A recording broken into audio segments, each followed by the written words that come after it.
नागपुरात थरार. वाहतूक पोलिसाला 100 मीटर फरफटत नेले. आरोपी प्रसेनजीत रामटेके अटकेत.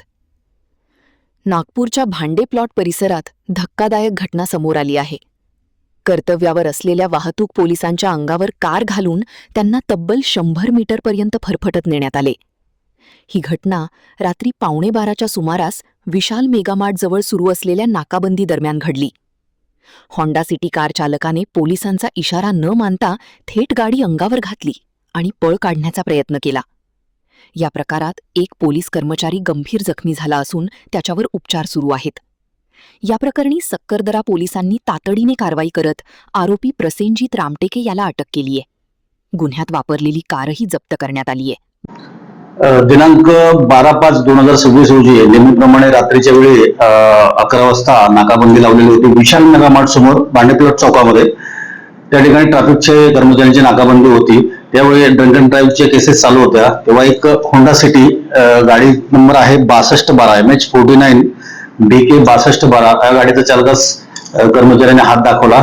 तो थांबला आणि ट्रॅफिक कर्मचारी जवळ त्याला नाव वगैरे विचारण्यासाठी टेस्ट करण्यासाठी जात असताना त्याने अचानक गाडी चालू केली आणि ट्रॅफिक पोलिसाच्या अंगावर घातली आणि त्याला फरफटत नेला आणि तो पळून गेला. त्यानंतर सदर प्रकरणावर आमच्याकडे सक्करदरा पोलीस गुन्हा रजिस्टर नंबर 201/2026 भादवी कलम 109, 121 आणि 241 BNS प्रमाणे आम्ही गुन्हा दाखल केला.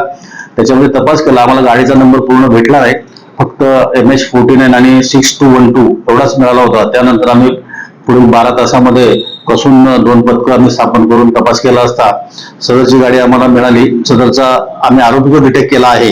तो प्रसेनजीत रामरतन रामटेके वय 31 वर्ष राहणारा बहादुरा याला आम्ही ताब्यात घेतला आणि आम्ही गाडी देखील ताब्यात घेतलेली आहे. त्याच्याकडे विचारपूस केली असता तो पोलिसांनी अडवल्यामुळे घाबरल्यामुळे त्यांनी गाडी चालवली असं त्याचं म्हणणं होतं. तरी आम्ही सदर गुन्हा पूर्ण उघडकीस आणून पुढील गुन्ह्याचा तपास PSI आमचे टेकाळे साहेब करीत आहेत. आणि सध्या तो पोलीस कस्टडी रिमांडमध्ये आहे.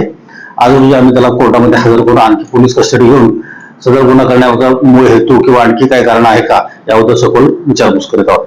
आता काय काम करायचं तुम्ही त्यावेळेस गाडीत एकटा होता का आणि काय ड्रिंक वगैरे करून? आता सदरचा आरोपी जो आहे हा वेल एज्युकेटेड आहे, BE झालेला आहे, त्याचं इंजिनिअरिंग झालेला आहे. पण तो दारू पिला का होता त्याला विचारपूस केली आपण, तो तसं तर नाही म्हणत आहे. पण तपासामध्ये निष्पन्न झालेलं नाहीये.